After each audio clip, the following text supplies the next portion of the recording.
Hi friends, இன்றைக்கி Raja Rani season 2 சின்ன review தான் பார்க்க போகிறோம். அதுக்கு முன்னாடி யாராவது என்னோட சேனலை சப்ஸ்கிரைப் பண்ணலாம், சப்ஸ்கிரைப் பண்ணிக்கோங்க.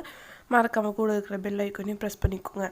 இன்றைக்கான எபிசோடில் இருந்துச்சு பார்த்தா நம்ம நேற்று பார்த்த ஒரு கண்டினியூஷன் தான். சந்தியா பார்த்திங்கன்னா திட்டுறாங்க சிவகாமி கிட்ட, நான் ஒரு மாஸ்டர் டிகிரி முடித்தேன், என்ன ஒரு 4ஆம் கிளாஸ் ஃபெயில், இவர் கல்யாணம் பண்ணிச்சு வாழ்க்கையை நாசமாக்கிட்டீங்களே அப்படி சொல்லிட்டு சந்தியா ரொம்ப ஆவேசமாக பேசுகிறாங்க. நீங்கள் எல்லோரும் சேர்ந்து என்கிட்ட போய் சொல்லி நடித்து ஏமாற்றிட்டீங்க அப்படின்னு சொல்லிட்டு சந்தியா ரொம்ப கோபமாக சொல்கிறாங்க. அதுக்கு சிவகாமி, நாங்கள் ஒன்றும் போய் சொல்லி ஏமாற்றலை, உங்கள் அண்ணன் தான் எங்களை போய் சொல்லி ஏமாத்திட்டோம். நாங்கள் நேர்மையாக தான் இவன் 4ஆம் கிளாஸ் ஃபெயில், எங்களுக்கு படிக்காத பொண்ணு தான் வேணும்னு சொல்லி கேட்டோம்.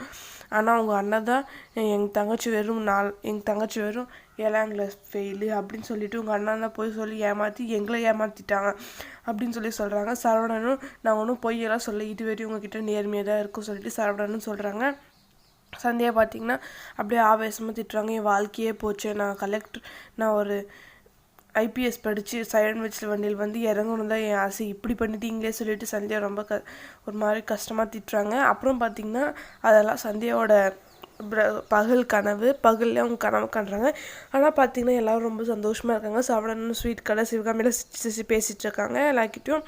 அப்புறம் பார்த்திங்கன்னா சிவகாமி அவங்கெல்லாம் வந்து ஒரு ஆட்டோவில் ஏறி, சிவகாமி அவங்க ஆட்டோவில் ஏறி போயிடுறாங்க. அடுத்து சரவணன் பார்த்திங்கன்னா சந்தியாவை கூப்பிட்டு, வாங்க நான் அவங்களாம் ஆட்டோவில் ஏறி போயிட்டாங்க, நம்ம இன்னொரு ஆட்டோ பிடிச்சி இந்த கொஞ்சம் தூரம் நடந்தே போல் ஆட்டோ வந்துட்டு ஏறி போயிடலாம் அப்படி சொல்லிட்டு சரவணன் வந்து சந்தியாவை கூட்டிகிட்டு போகிறப்போ சந்தியா கிட்டே பேசிட்டு போகிறாங்க.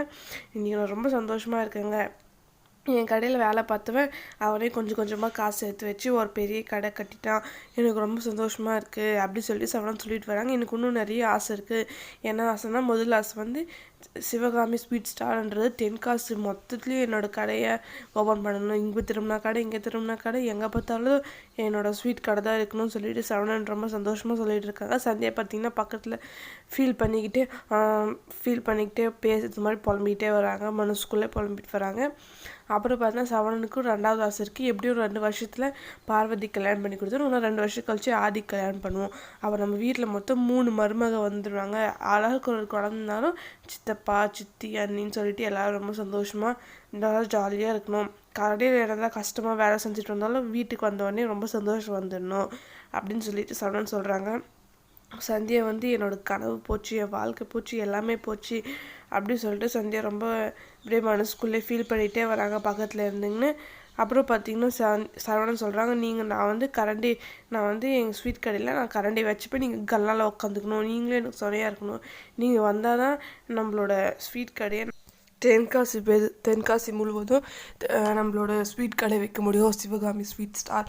அப்புறம் சரவணனுக்கு இன்னொரு ஆசையும் இருக்குது. என்ன ஆசை பார்த்திங்கன்னா, இந்த ஷூட்டெல்லாம் நடிப்பாங்க தானே, டிவியில் வந்து ஆட் ஷூட் பண்ணுவாங்களே இந்த மாதிரி கடிக்க, அந்த மாதிரி சந்தியாவும் சரவணனும் 2 பேரும் சேர்ந்து ஒரு ஆட் ஷூட் நடிக்கணும்னு சொல்லிட்டு சரவணனுக்கு ஒரு ஆசை இருக்குது. அது வந்து சந்தியா கிட்ட சொல்லிகிட்டே வராங்க. அப்புறமா பார்த்திங்கன்னா எல்லோரும் வந்துடுறாங்க. அப்புறம் அர்ச்சனாவும் செந்திலும் பார்த்திங்கன்னா வீட்டில் வந்து கன்ஃபியூஷனாக உட்காந்துட்டுருக்காங்க, என்ன பண்ணுறதுன்னு தெரியல, வீட்டில் இருக்கிற பொருள் எல்லாம் திருடி போச்சு, எந்த பொருள் காணும்னு சொல்கிறாங்க. அந்த நேரம் பார்த்து ஆதி பார்வதி வந்துடுறாங்க. ஆதி பார்வதி வருவதும் என்னாச்சு கேட்டதுக்கு எல்லாம் திருடி போயிடுச்சுன்னு சொல்கிறாங்க. அம்மா பார்த்திங்கன்னா செந்தில் பார்த்திங்கன்னா ஆதி அடிக்க போகிறாங்க. ஆனால் ஆதி பார்த்திங்கன்னா செந்திலோட கையை பிடிச்சி தடுத்துடுறாங்க. என்ன கையை பிடிச்சி தடுக்கிறேன்னு சொல்கிறாங்க. எங்கடா போயிருந்துன்னு சொல்லி கேட்குறாங்க. செந்தில் அதுக்கு நீங்கள் எங்கே சாமி கும்பிட்டு போயிருந்தீங்கன்னா அங்கே நான் தான் போயிருந்தேன் அப்படின்னு சொல்கிறாங்க. ஆனால் ஆதிக்கு பார்த்திங்கன்னா அர்ச்சனாவும் செந்திலும் சாமி கும்பிட்டு போகல, படத்துக்கு தான் போகிறாங்கன்னு தெரிஞ்சிட்ருக்கு. ஆதியும் பார்த்திங்கன்னா அந்த படத்து தேட்டரில் தான் போயிருக்காங்க. அந்த படம் தேட்டரில் பின்னாடி உட்காந்துட்ருக்காங்க பேக் சீட்டில். அது வந்து செந்தில் அர்ச்சனா கவனிக்க காணும். பார்வதி பார்த்திங்கன்னா அவங்க ஃப்ரெண்டு வீட்டுக்கு போயிருக்கேன்னு சொல்லிட்டு அவங்கெல்லாம் சேர்ந்து ஒரு பிளான் பண்ணுறாங்க. என்ன பார்த்திங்கன்னா, இந்த மாதிரி சண்டை போடுறதால நம்மளுக்கு ஒன்றும் பிரச்சனை இல்லை, நாளைக்கு அத்தை வந்துட்டாங்கன்னா அவங்க தான் நம்மளை கொண்டுடுவாங்க அப்படின்னு சொல்லிட்டு அவங்கள ஒரு பிளான் பண்ணுறாங்கன்னு பார்த்திங்கன்னா, அந்த வீட்டில் இருக்கிற சாமானெல்லாம் எடுத்து வச்சுட்டு எந்த சாமான் இல்லையோ அது புதுசாக வாங்கி எடுத்து வச்சிடலாம் அப்படின்னு சொல்கிறாங்க. அப்புறம் அர்ச்சனா பார்த்திங்கன்னா ஆதியை போயிட்டு பூட்டு வாங்கிட்டு வர சொல்லி அனுப்புகிறாங்க. அர்ச்சனாவும் பவித்ராவும் எல்லா ரூமில் இருக்கிற சாமானெல்லாம் க்ளீன் பண்ண போகிறாங்க. செந்தில் பார்த்திங்கன்னா ஹாலில் இருக்கிறது க்ளீன் பண்ண போகிறாங்க. அம்மா பார்த்திங்கன்னா சந்தியை பார்த்திங்கன்னா சந்தியா பார்த்திங்கன்னா கோவிலில் உட்காந்து படுத்துட்டு யோசிச்சுட்டு இருக்காங்க, இந்த மாதிரி வாழ்க்கையை போச்சு என்ன பண்ணுறதுன்னு தெரியல சொல்லிட்டு.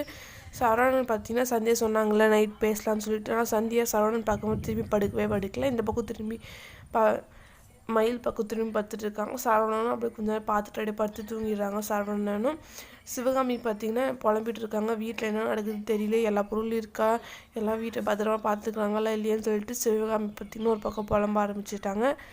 அம்மா பார்த்திங்கன்னா சிவகாமியோட புருஷன் வந்து கம்முன்னு அவங்களாம் பார்த்துப்பாங்க, 4 பேர் பெரிய ஆளுங்க தான் ஒன்றும் சொல்ல மாட்டாங்கன்னு சொல்லிட்டு சிவகாமி அது மாதிரி சொல்லி சமாளிச்சுட்டு அவங்க தூங்கிடுறாங்க. எல்லோரும் படுத்து தூங்கிட்டு அம்மா சந்தியா தூக்கமே வரல. சரவணன் திரும்பி பார்க்குறாங்க, சரவணன் பார்த்தா தூங்கிட்டு இருக்காங்க. அப்புறம் சந்தியா பார்த்திங்கன்னா ஏஞ்சி வெளியே போயிட்டு மழை அப்படியே உட்காந்து நினைறாங்க, கத்தி கத்தி ஆடுறாங்க, அப்படியே கத்துறாங்க. அதோடு இன்றைக்கான எபிசோடை முடிச்சிட்டாங்க. அடுத்தது சரவணன் போய் வெளியே போய் பார்ப்பாங்களா, எதுக்கு சந்தியா அப்படி கத்துறாங்கன்னு சொல்லி கேட்பாங்களாம். இந்த உண்மை வந்து அவங்க வீட்டில் வந்து வெளியே வருமா, அம்மா சந்தியா விழா சொல்லுவாங்க, சந்தியா வடிக்கிறதுக்கு ஹெல்ப் பண்ணுவாங்களா பண்ண மாட்டாங்களான்னு சொல்லிட்டு இனி ஒரு எபிசோடில் பார்க்கலாம். அதுக்கு பார்க்கணுன்னா மறக்காமல் என்னோடய சேனலை சப்ஸ்கிரைப் பண்ணி பக்கத்தில் இருக்கிற பெல் ஐக்கானை ப்ரெஸ் பண்ணிங்கன்னா என்னோடய சேனலில் போடுற எல்லா வீடியோவும் நோட்டிஃபிகேஷனாக வந்துடும். மறக்காமல் சப்ஸ்கிரைப் பண்ணிக்கோங்க.